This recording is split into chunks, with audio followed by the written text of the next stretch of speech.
তো বন্ধুরা, আপনি যদি ইচ্ছে থাকে একটা স্মার্টফোন কেনা, তাহলে যদি আমি আপনাকে বাজেটের কথা বলি, তাহলে ম্যাক্সিমাম মানুষই কিন্তু বাজেট হিসেবে বলবে 15 থেকে 20 হাজার টাকা। কারণ এটা কিন্তু আমাদের দেশের এক প্রকার জাতীয় বাজেট হয়ে থাকে। তবে সমস্যাটা আমাদের বাজেটটা না, আমাদের চয়েসে, মানে আমরা কোন স্মার্টফোনটি নিব কোনটি নিব না। আপনি কনফিউজড আছে বিদায় এই ভিডিওতে ক্লিক করেছেন। এই ভিডিওতে আমরা আলোচনা করতে যাচ্ছি 20,000 টাকার মধ্যে আপনার টপ 4 স্মার্টফোন, যেগুলো আপনার বাজেট হিসেবে কিন্তু ভালো স্পেসিফিকেশন অফার করেছে। তো ভিডিওটি শুরু করার আগে ছোট্ট একটি গুরুত্বপূর্ণ কথা, আপনারা যদি আমাদের চ্যানেলে নতুন হয়ে থাকেন, তাহলে প্লিজ এই চ্যানেলটি সাবস্ক্রাইব করে হয়ে যাবেন এই চ্যানেল ফ্যামিলি মেম্বার এবং পাশে থাকা বেল আইকনটি অল করে দিবেন। ভিডিও শেষে আমি একটা বোনাস স্মার্টফোনের কথা বলবো, যদি আপনি একজন OnePlus লাভার হয়ে থাকেন। যদি চান যে 16,000 টাকার মধ্যে একটা অফিসিয়াল স্মার্টফোন কিনবেন, তাহলে ভিডিও শেষ পর্যন্ত অবশ্যই অপেক্ষা করুন। সো বন্ধুরা, আমাদের লিস্টে নাম্বার 4 যে স্মার্টফোনটি রয়েছে সেটা হচ্ছে Xiaomi Redmi 12। স্মার্টফোনটি বেস ভেরিয়েন্টের প্রাইস বাংলাদেশের বাজারে আমরা আনঅফিসিয়ালি 16 থেকে 18,000 টাকার মধ্যে পেয়ে যাবো। এর 4128। আমি আপনাকে প্রিফার করবো যে আপনি 6 GB র্যাম ভেরিয়েন্টটা কেনার জন্য কিছু হাজার খানিক টাকা বাড়িয়ে। স্পেসিফিকেশনের দিক দিয়ে কথা বললে, স্মার্টফোনের ব্যাগে আসলে কিন্তু আপনি একটা গ্লাস ব্যাগ পেয়ে যাবেন এবং এতে কিন্তু ফ্রেম হিসেবে ব্যবহার করা হয়েছে প্লাস্টিক। 8.2 মিলিমিটারের সাথে আসা এই সম্পূর্ণ স্মার্টফোনটিকে কিন্তু ব্যাকআপ করার জন্য থাকছে আপনার 5000 mAh ম্যাসিভ একটি ব্যাটারি। আর ব্যাটারিটি আপনার 18 ওয়াটের ফাস্ট চার্জিং এর সাপোর্ট করে। এর ফলে আপনি নর্মালি ইউজে 1 থেকে 1.5 দিনের মতন ব্যাটারি ব্যাকআপ ইজিলি পেয়ে যাবেন। আর 5000 mAh ব্যাটারি থাকা সত্ত্বেও এই স্মার্টফোনটি ওজন করা হয়েছে আপনার 198 গ্রাম। 12 পিস স্মার্টফোনটি ফাউন্ড আসলে আপনি 6.79 ইঞ্চের একটি IPS LCD প্যানেল পাবেন, যাতে রয়েছে আপনার 19,000 রিফ্রেশ রেট এবং এর স্ক্রিন টু বডি রেশিও আপনার 85.1%। অ্যান্ড্রয়েড 13 এর সাথে আসা এই স্মার্টফোনের ব্যাকএন্ডে কিন্তু ইউজ করা হয়েছে MIUI 14। আর এতে কিন্তু চিপসেট হিসেবে ব্যবহার করা হয়েছে আপনার MediaTek Helio G88, যেটা 12 ন্যানোমিটার আর্কিটেকচারের উপর তৈরি করা একটি টোকর প্রসেসর। এবং এতে কিন্তু গ্রাফিক্স কার্ড হিসেবে ব্যবহার করা হয়েছে আপনার Mali G52 MC2। স্মার্টফোনটি ব্যাকে আসলে আপনি পেয়ে যাবেন ট্রিপল ক্যামেরা সেটআপ, যার প্রাইমারিতে রয়েছে 50 মেগাপিক্সেলের মেইন ওয়াইড, দেন সেকেন্ড আইতে আসলে আপনি 8 মেগাপিক্সেল একটা আলট্রা ওয়াইড পাবেন, দেন থার্ড আসলে 2 মেগাপিক্সেল একটি ডেপথ পাবেন। ব্যাক ক্যামেরা দ্বারা আপনি সর্বোচ্চ 1080p 30 fps এর ভিডিওগুলো শুট করতে পারবেন। আর সেলফি ক্যামেরা হিসেবে থাকছে কিন্তু 8 মেগাপিক্সেল একটি সেন্ট্রাল পাঞ্চল সেলফি ক্যামেরা। কোম্পানি এখানে 16 মেগাপিক্সেল দিলে আরো বেশি ভালো হতো। আর এতে সিকিউরিটি হিসেবে কিন্তু দেওয়া হয়েছে আপনার সাইড মাউন্টেড ফিঙ্গারপ্রিন্ট সেন্সর। আমরা যেহেতু এই স্মার্টফোনগুলো ওভারভিউ দিচ্ছি, তাই আপনার যদি কোনো স্মার্টফোন পছন্দ হয়ে থাকে, আপনি সম্পূর্ণ ফুল রিভিউ দেখে কিন্তু স্মার্টফোনটি নেবেন। কারণ এক ভিডিওতে যদি সম্পূর্ণ স্মার্টফোনের রিভিউ দিতে চাই, সেক্ষেত্রে ভিডিওর লেন্থ কিন্তু অনেক বেশি বড় হয়ে যাবে। লিস্টে থাকা নাম্বার 3 তে যে স্মার্টফোনটি রয়েছে সেটা হচ্ছে আপনার Xiaomi Redmi 11 Prime। এই স্মার্টফোনটি বেস ভেরিয়েন্ট আমরা বাংলাদেশের বাজারে আনঅফিসিয়ালি মিন্স এর 464 ভেরিয়েন্টটি 14 থেকে 16,000 টাকার মধ্যে কিন্তু বাংলাদেশে আমরা পাচ্ছি অ্যাভেলেবেল। কিন্তু আমি রিকমেন্ড করবো যে আপনি এই স্মার্টফোনটি 6 GB র্যাম ভেরিয়েন্টটাই নিয়েন, মিন্স এর 6128।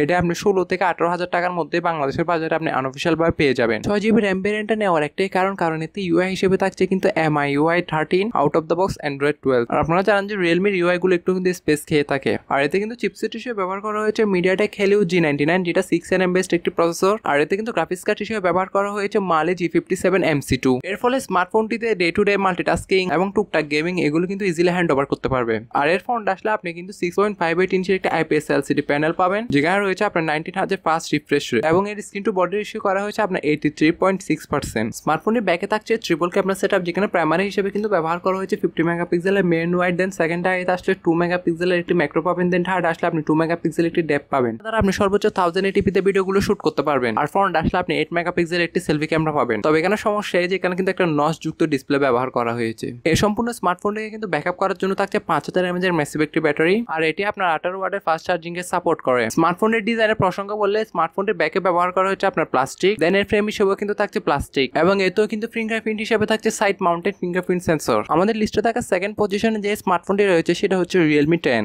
কারণ স্মার্টফোনটি এখন আমরা মার্কেট কাঁপাচ্ছে। এই স্মার্টফোনটি বেস ভেরিয়েন্টের প্রাইস মিন্স এর 464। এই ভেরিয়েন্টের প্রাইস বাংলাদেশের বাজারে আপনার আনঅফিসিয়ালি কিন্তু রাখা হয়েছে 16 থেকে 17,000 টাকার মধ্যে। তবে আমি আপনাকে প্রিপেয়ার করবো যে স্মার্টফোনটির আপার ভেরিয়েন্টটি নেওয়ার জন্য, মিন্স এর 8128 এই ভেরিয়েন্টটি। এটা আপনি বাংলাদেশের বাজারে 20 থেকে 21,000 টাকার মধ্যেই কিন্তু পেয়ে যাবেন। এবার কথা বলা যায় স্মার্টফোনের স্পেকের ব্যাপারে। প্রথমে যদি আমি এর ডিজাইন নিয়ে কথা বলি, তাহলে আমি বলবো যে এটা বাজেট হিসেবে কিন্তু মোটামুটি একটা প্রিমিয়াম লেভেলের ডিজাইন অফার করে থাকে। তবে এর ব্যাকে ব্যবহার করা হয়েছে আপনার প্লাস্টিক এবং ফ্রেম হিসেবেও কিন্তু থাকছে প্লাস্টিক। 6.4 ইঞ্চি সুপার অ্যামোলেড ডিসপ্লের সাথে আসা স্মার্টফোনটিতে কিন্তু রিফ্রেশ রেট হিসেবে থাকছে 19,000 ফাস্ট রিফ্রেশ রেট, যার আপনার স্ক্রিন টু বডি রেশিও করা হয়েছে আপনার 84.4%। Out of the box Android 12 এর সাথে আসা স্মার্টফোনের ব্যাকএন্ডে কিন্তু থাকছে রিয়েলমির UI 3.0। আর এতে কিন্তু চিপসেট হিসেবে ব্যবহার করা হয়েছে আপনার MediaTek Helio G99, যেটা এই বাজেটে একটি গেমিং প্রসেসর বলতে পারেন। আর গ্রাফিক্স কার্ড হিসেবে থাকছে Mali G57 MC2। ফলে আপনি টুকটাক লেভেলের গেমিং এবং ডে টু ডে যে মাল্টিটাস্কিং গুলো রয়েছে এগুলো ইজিলি কিন্তু এই স্মার্টফোনটিতে আপনি হ্যান্ড ওভার করতে পারবেন। ক্যামেরা প্রসঙ্গ বললে, স্মার্টফোনের ব্যাকে রয়েছে ডিউল ক্যামেরা সেটআপ, যেখানে প্রাইমারিতে থাকছে 50 মেগাপিক্সেলের মেইন ওয়াইড, দেন সেকেন্ড আইতে আসলে 2 মেগাপিক্সেল একটি ডেপথ পাবেন। আর ব্যাক ক্যামেরা দ্বারা আপনি সর্বোচ্চ 1080p 30 fps এর ভিডিওগুলো শুট করতে পারবেন। আর যদি সেলফি ক্যামেরা নিয়ে বললে, স্মার্টফোনের ফ্রন্ট আসলে আপনি 16 মেগাপিক্সেল একটি কর্নার পাঞ্চল সেলফি ক্যামেরা পাবেন। আর এই সম্পূর্ণ স্মার্টফোনটিকে কিন্তু ব্যাকআপ করার জন্য থাকছে 5000 mAh এর ম্যাসিভ একটি ব্যাটারি।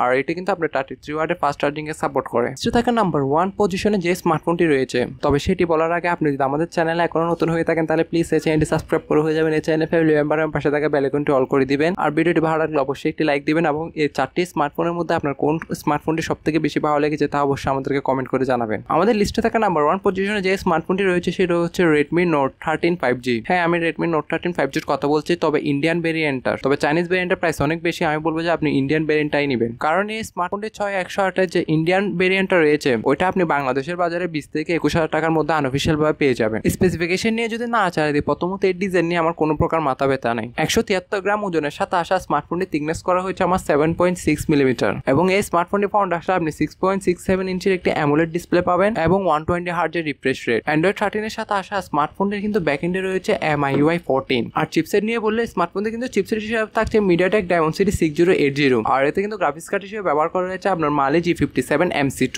তাই এর ফলে আপনি ডে টু ডে মাল্টিটাস্কিং গুলো আপনি ইজিলি হ্যান্ড ওভার করতে পারেন, তার সাথে টুকটাক লেভেলের গেমিংও। ক্যামেরা প্রসঙ্গে বললে স্মার্টফোনটি ব্যাকে রয়েছে ট্রিপল ক্যামেরা সেটআপ, যেখানে প্রাইমারি ক্যামেরা হিসেবে রয়েছে 108 মেগাপিক্সেলের মেন ওয়াইড, দেন সেকেন্ড আইতে আসলে আপনি 8 মেগাপিক্সেলের একটি আলট্রা ওয়াইড পাবেন, দেন থার্ড আসলে আপনি 2 মেগাপিক্সেলের একটি ডেপথ পাবেন। আর ব্যাক ক্যামেরা দ্বারা আপনি সর্বোচ্চ 1080p তে 30 fps এর ভিডিওগুলো শুট করতে পারবেন। আর সেলফি ক্যামেরা হিসেবে কিন্তু এখানে ব্যবহার করা হয়েছে 16 মেগাপিক্সেলের একটি সেলফি ক্যামেরা। আর এই সম্পূর্ণ স্মার্টফোনটি কিন্তু ব্যাকআপ করার জন্য থাকছে 5000 mAh এর ম্যাসিভ একটি ব্যাটারি, আর এটি আপনি 33 ওয়াটের ফাস্ট চার্জিং এর সাপোর্ট করে। তবে আপনার বাজেট যদি একটু 20 থেকে 21,000 টাকার মধ্যে হয়ে থাকে, তবে এটা অনেক অফারিং প্রাইসে আপনি 20,000 টাকার মধ্যেই পাবেন। তাহলে এই স্মার্টফোনটি কিন্তু আপনার জন্য একটা বেস্ট অপশন হতে পারে। তো আমাদের লিস্টে থাকা বোনাস যে স্মার্টফোনটি রয়েছে মিন্স OnePlus এর, যদি চান 16,000 টাকার মধ্যে OnePlus এর একটা অফিসিয়াল স্মার্টফোন কিনতে, IPS LCD প্যানেল হওয়ায় আপনার গ্রিন লাইনের বয়টা তেমন থাকছে না। তবে এই স্মার্টফোনটি ফুল রিভিউ কিন্তু আমাদের চ্যানেলে অবশ্যই দেওয়া আছে, আমি অবশ্যই ডিসক্রিপশন লিঙ্কে অবশ্যই লিঙ্ক দিয়ে দেবো, আপনারা কি সেখান থেকে দেখে আসতে পারেন। তো বন্ধুরা, আজকে ভিডিও এ পর্যন্ত, খুব সবারই ভালো লেগেছে। দেখা হচ্ছে নতুন কোনো একটি পর্বতে, ততক্ষণ পর্যন্ত আপনারা সবাই ভালো থাকবেন, সুস্থ থাকবেন। টেক কেয়ার, আল্লাহ হাফেজ, আসসালামু আলাইকুম।